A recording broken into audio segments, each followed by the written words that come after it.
los avatares de la lucha política contemporánea me traigan prácticamente a las épocas de mi juventud, dado que estas demandas varias que se pusieron por parte del señor Parada se hicieron precisamente en medio de la campaña electoral a la alcaldía de Bogotá.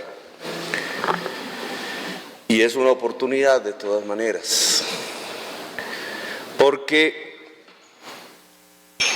y quiero antes hacer una precisión histórica que me parece pertinente, varias veces el demandante trajo aquí a cuento el proceso del Palacio de Justicia, que aún está vigente, abierto, y dice él que allí se me cesó procedimiento y olvida la siguiente parte de la historia, y es que un juez de la República, una señora, juez de la República del Poder Judicial Civil, 2 años después de ese hecho, lo volvió a abrir y examinó mi conducta, entre varias, y entre una serie de tipificaciones, incendio, terrorismo, secuestro, solo calificó una hacia mí: rebelión. Porque reconoció la juez civil, la juez con estatus civil, juez del Poder Judicial, que yo para el momento de los hechos estaba preso. Y entonces aquí hay una contradicción, porque si la juez reconoce en el último elemento que tuvo que ver el proceso judicial del Palacio de Justicia conmigo, que yo no podía estar incurso en ese tipo de delitos que ella prefiguraba, tipificaba, sino que el único que podía ser atribuible a mí era el de la rebelión para unos hechos que son del 6 de noviembre del año 1985, ¿cómo es que el demandante me quiere quitar por otros hechos que ocurrieron 10 días antes, por los cuales terminé en la cárcel, la calidad de rebelde? Ahí hay una contradicción en los términos, porque no estamos hablando de periodos diferentes, estamos hablando apenas de una distancia de 10 días. Yo fui capturado 10 días antes de la toma del Palacio.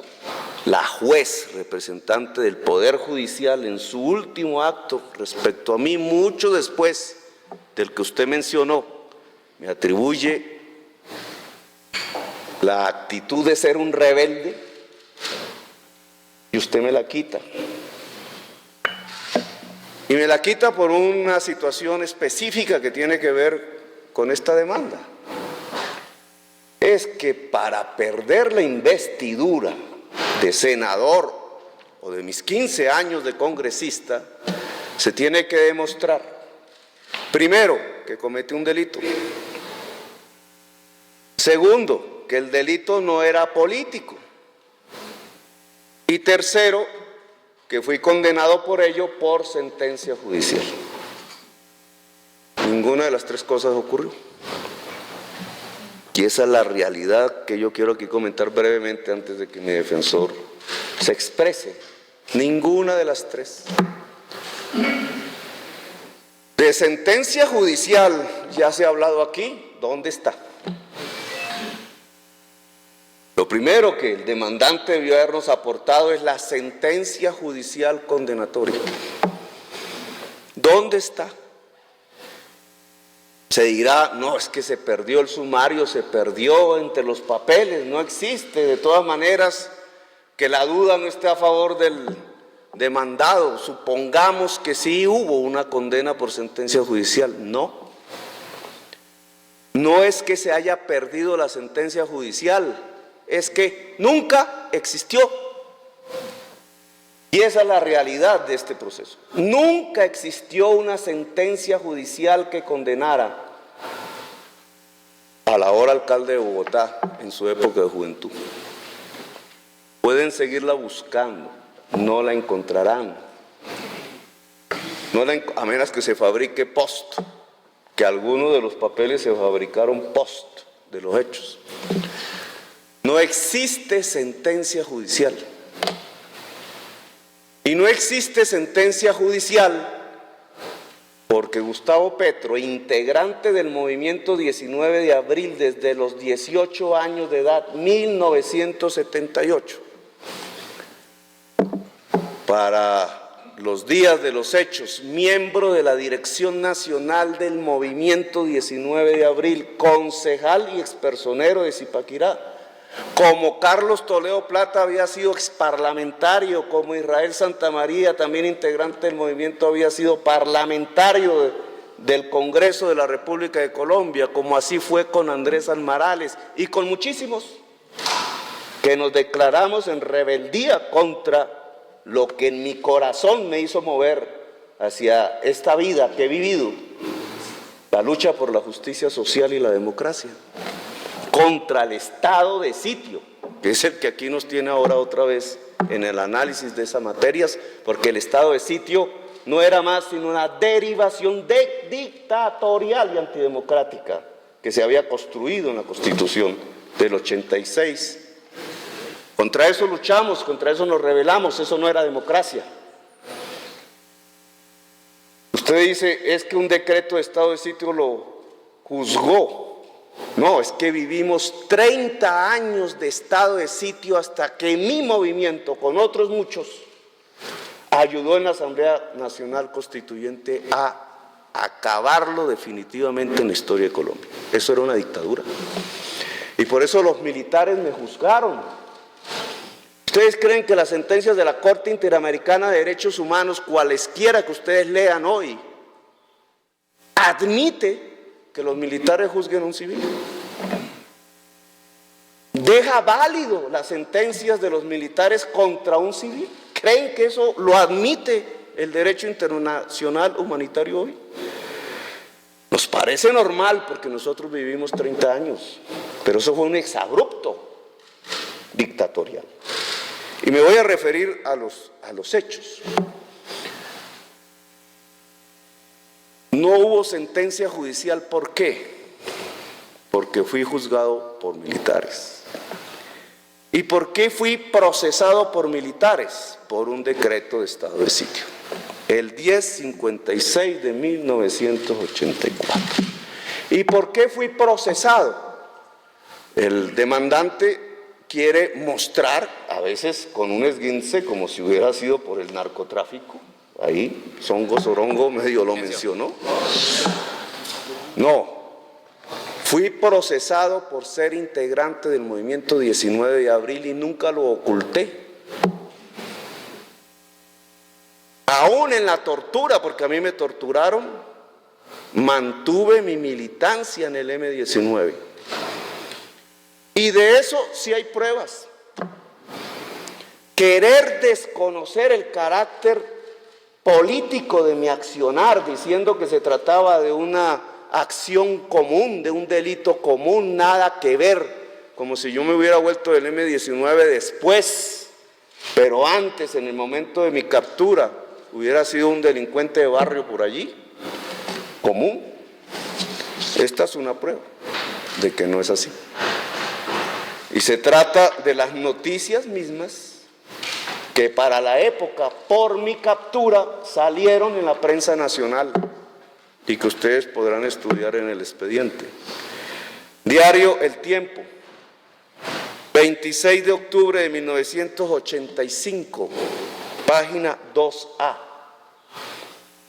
Residentes del Bolívar 83, el nombre del barrio que yo fundé, en Zipaquirá, hablan sobre allanamientos. Familiares de 9 personas arrestadas en el barrio Bolívar 83 de Zipaquirá, acusadas de pertenecer al M-19, aseguraron que estos no tienen nada que ver con el atentado del comandante del Ejército General Rafael Zamudio Molina, como inicialmente se nos indicó. Insistieron que estas personas, entre las que figura el concejal Gustavo Petro, se encontraban el día del atentado a Zamudio en Zipaquirá, promoviendo una campaña política y de sindicatos. Aseguraron asimismo que no es cierto que el ejército hubiese encontrado en las residencias allanadas explosivos, ni mucho menos armas, sino una escopeta de Fisto. Este fue el elemento. Revelaron que no sabían que uno de los arrestados era el edil Petro, sino hasta que lo echaron de menos cuando se lo llevaron junto con las otras 8 personas en un camión militar. Manifestaron que en el caso de la señora Blanca Cecilia Garnica, una de las detenidas es una humilde lavandera de ropas conocida en Zipaquirá, y Beatriz Beltrán Martínez es la mamá de Edgar Antonio Beltrán. Reconocen que tenían a Petro escondido, pero en el momento del allanamiento este cometió el error de tratar de huir cuando se encontraba en una de las residencias. Petro, que ha impulsado en Zipaquirá una campaña a nivel de sindicatos y de sectores populares, hacía 12 días se encontraba en el barrio Bolívar a 83, ayudando a la consecución de alimentos para varias familias. Fíjese ese delito común. Reconocieron finalmente que Petro es miembro de la Dirección Nacional del M-19, pero en ningún momento tiene nada que ver con el atentado al general Zamudio Molina. Esto es el 26 de octubre del 85. La prensa, obviamente, no el proceso, la prensa ya mostraba, aquí nosotros nunca ocultamos, nunca ni siquiera el ejército trató de ocultar que su labor de allanamiento y de captura del entonces concejal era para capturar un delincuente común, era para capturar al jefe del M-19 en Zipaquirá. Ni ellos lo desconocieron, ni tampoco nosotros lo desconocimos. Lo que pasa es que la historia, al cabo de los años, ahora a través de nuestro demandante, intenta desconocer esta realidad histórica. A mí no me capturaron por ser un delincuente común en un barrio. A mí me capturaron por ser el concejal que había reconocido en la plaza pública de Zipaquirá su militancia en el M-19, me capturaron por mi militancia en el M-19. Y por eso me llevaron al Cantón Norte, donde otros oscuros episodios ocurrieron unos días después, y por eso terminé en las cárceles. Y como militante del M-19, que así lo reconocimos en su momento y desde antes en la plaza pública, porque usted olvida otro elemento del contexto. El contexto es que nosotros desarrollábamos un acuerdo de paz con el gobierno de Belisario Betancur. Ese es el verdadero contexto, que terminó mal, y por eso terminé yo también en la cárcel, porque yo era el miembro del Comité de Diálogo Nacional en el departamento de Cundinamarca, y con Antonio Navarro, desde el mes de agosto de 1984, hacía manifestaciones públicas del M-19. Ahora, querer quitar ese contexto político para ahora decir que esto se trataba era de un delito común, y por tanto decir que hubo una sentencia judicial y por tanto intentar quitar la investidura para hacer que sea derribado el alcalde, también desconoce otro hecho que dejaré a mi abogado defensor, y es que el decreto 1056 del estado de sitio no habla de sentencias judiciales, no habla de delito. Usted menciona 2 decretos y dice el 1056 es el del delito, el 1041 es el de las contravenciones, y acepta que hay una diferencia entre contravención y delito, pero le asigna al 1056 el delito. Resulta que el 1056 ustedes lo pueden leer y de lo que habla es de contravención. Un comandante de brigada, por resolución administrativa, puede quitarle la libertad por arresto a un contraventor al cual se le asigne el porte de armas de defensa personal, a través de un procedimiento que es el de código de policía, no es el del Poder Judicial. No es un juzgado, no es un procedimiento judicial, no es una sentencia judicial, por eso nunca la encontrarán. Es una simple resolución de un general, que entre otras fue el general Arias Cabrales, que le quita la libertad al concejal Gustavo Petro por su militancia en el M-19, aduciendo que tenía una arma de defensa personal, y sin sentencia, sin proceso, y solo a través de esa resolución lo manda a la cárcel. Por eso ustedes nunca encontrarán la sentencia judicial, nunca, no existe. No es que se perdió, es que no existe. Y si la resolución administrativa del general se hace valer como sentencia judicial y al general se le hace valer como juez, lo cual sería el mayor exabrupto contra toda la doctrina jurídica de la Corte Interamericana de Derechos